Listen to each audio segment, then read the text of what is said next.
My aim here in this video is to explain Donald Trump's psychology, how his mind works and why. As a psychologist, I think it's really quite clear. In fact, his problems are hiding in plain sight. Over the past year, I've made a series of very short videos for the group Duty to Warn, a group of mental health professionals alarmed about the dangers posed by Trump's psychopathology. Each one of these short video clips takes up and explains one of Trump's personality traits, often a trait that showed up especially clearly in response to a current event at the time I made the video. I've edited these clips together, and as a result, I'm hopefully conveying a good picture of how Donald Trump's mind really works. Now, psychoanalyzing Trump won't get rid of him. That'll be a matter of politics and power, not psychology. However, understanding what makes him tick can be of value in a couple of ways. First, it can help us predict how he's likely to respond to certain events. And second, we're also inundated with the symptoms of Trump's psychological disorder. His personal demons, I think, so regularly swamp his public persona, intrude into his public persona, that understanding what really makes him tick can help us better process the continual trauma that we're all experiencing as a result of his disorder.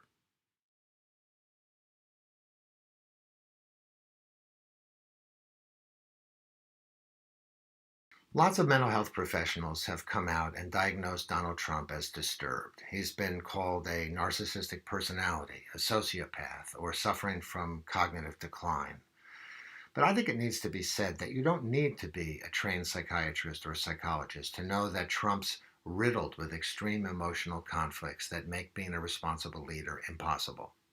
You just need some combination of a little bit of common sense, intuition, and empathy.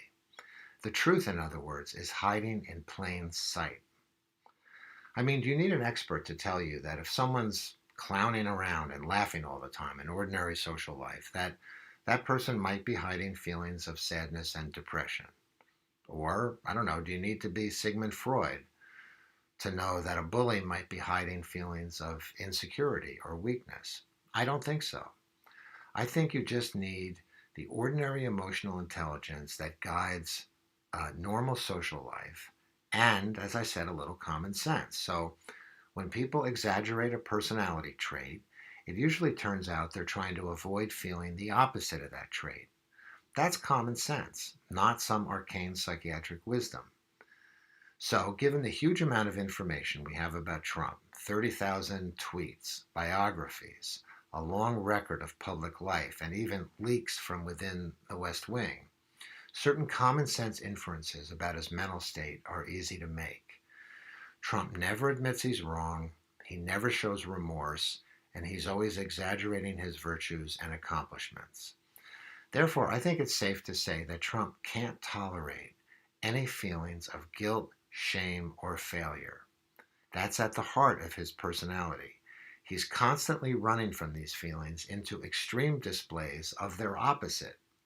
He wasn't born a self-centered braggart, but he's constantly driven to be one in order to escape feeling like a guilty, shameful failure. So using that paradigm, it's now possible to predict, for example, that every time Trump is defeated or one-upped, whether it's by Congress, the media, or a foreign power, he'll be powerfully compelled to defensively strike out. Given the power he has, it's at these moments that Trump will be most dangerous and most likely to act recklessly and without regard for limits or reality. A joke about Donald Trump goes, how can you tell if Trump is lying? Answer, his lips are moving. The fact is, Trump lies a lot. PolitiFact determined almost 70% of his pronouncements were false.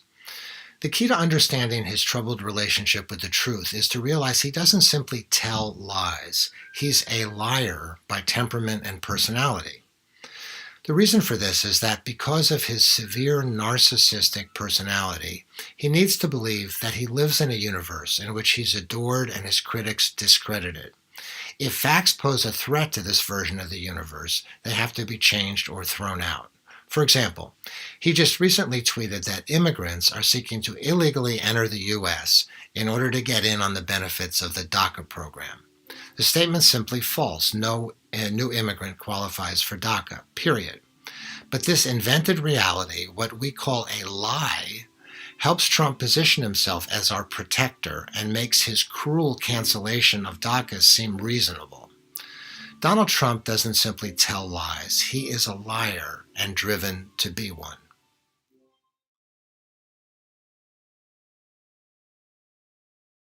Donald Trump is set to fire yet another White House advisor. This time it's General H.R. McMaster, his national security advisor. Apparently, they didn't see eye to eye at a number of issues, and in addition, Trump was bored by McMaster's briefings. What seems clear is that Trump needs people to not only like and flatter him, but also agree with and think like him as well. He gets positively frustrated, angry, and upset when they don't.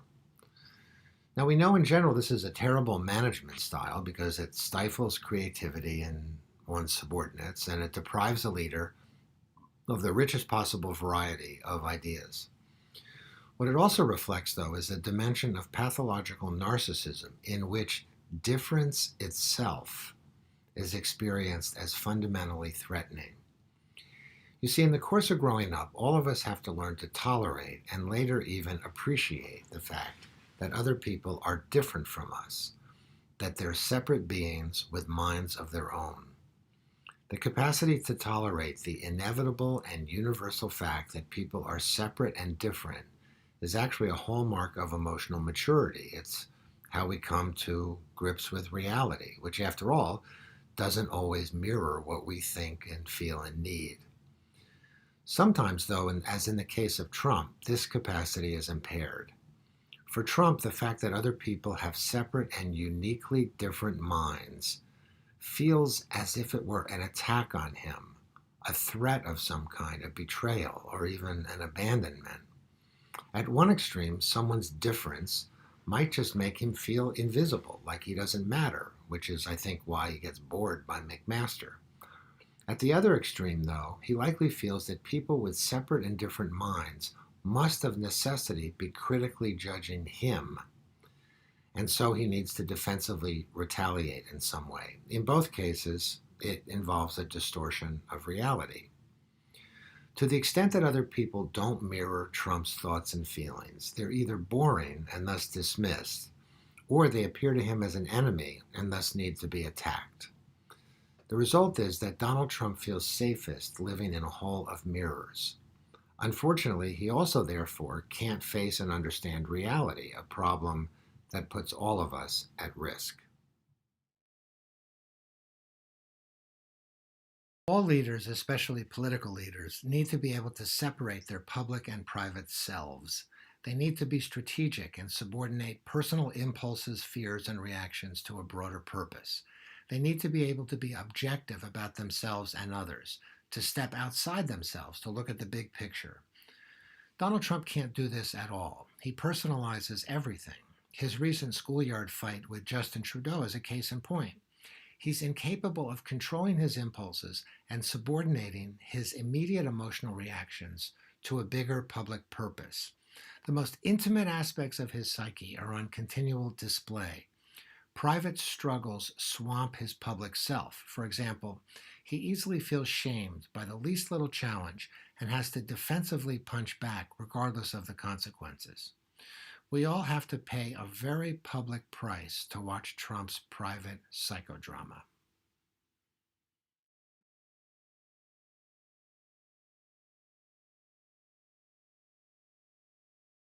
So Trump's pathetic performance at the press conference yesterday with Putin suggested to many that Putin must have something on Trump that ensures Trump's submissiveness. But the central psychological dynamic was, again, this: that Trump's always desperately running from and trying to negate any feelings of being a loser or a fraud. This absolutely consumes him.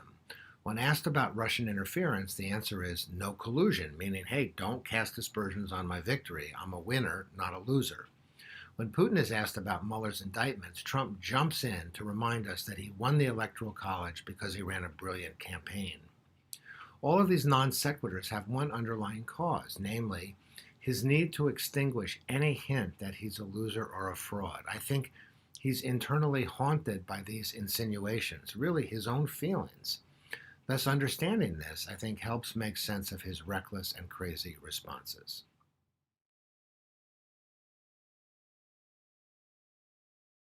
The President of the United States needs to be willing and able to learn. Donald Trump has difficulty doing so, and as a result, he probably understands less about policy issues than any president in recent memory. The reasons are easy to see. In order to learn, you need to be curious, to listen, and to recognize that there are things you don't know. Trump has difficulty accepting that when it comes to many issues like healthcare, international trade, racial politics, that other people are smarter than him and have something to teach him.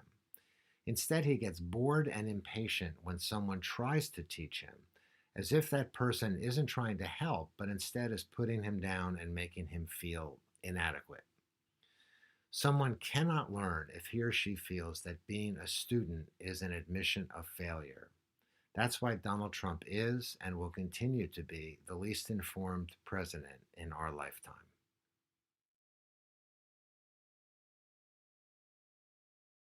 Donald Trump seems to personalize everything. He makes fun of Kim Jong un, mocks the mayor of London, and makes everyone in his cabinet outdo themselves offering him praise.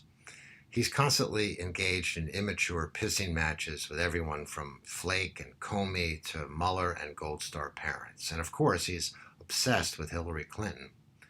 Handshakes become a tug of war, and he pushes aside world leaders to get to the front of a photo op.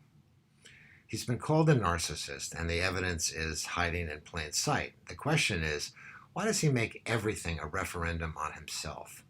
Most of us have ego needs too, but the difference is we filter them when we interact with the outside world. Trump lacks an effective filter. The reason his filter doesn't work is because it's overwhelmed by the sheer pressure of his needs to be admired and to win. These needs are so powerful because they're constantly trying to squelch equally powerful insecurities that he's really a small and shameful loser. These insecurities are so painful that Trump is compelled to constantly inflate his ego, attack and one-up his enemies, and act like a victim in order to drown out these insecurities that haunt him. That's why it's always all about him. Donald Trump is paranoid, but more than a label, this is a state of mind, and its causes are increasingly clear. So the FBI raids his lawyer's home and office. Trump responds with a paranoid rant about how unfairly he's been treated, how Mueller and others are out to get him for no good reason, citing the usual suspects and catchphrases that always inhabit his rants. You know, Hillary, Comey, the FISA court, Democrats, fake news. It's always anyone but him. That's the essence of paranoia. It involves what we call a projection of bad feelings onto others, taking something inside and making it into something that's outside and dangerous. It's an attempt, in his case, to get rid of feelings of guilt and shame. The closer the world, in this case Mueller, comes to revealing something bad about Trump, something shameful, something about which he feels guilty, the more desperately he has to cling to a narrative of innocence and persecution, what we call paranoia.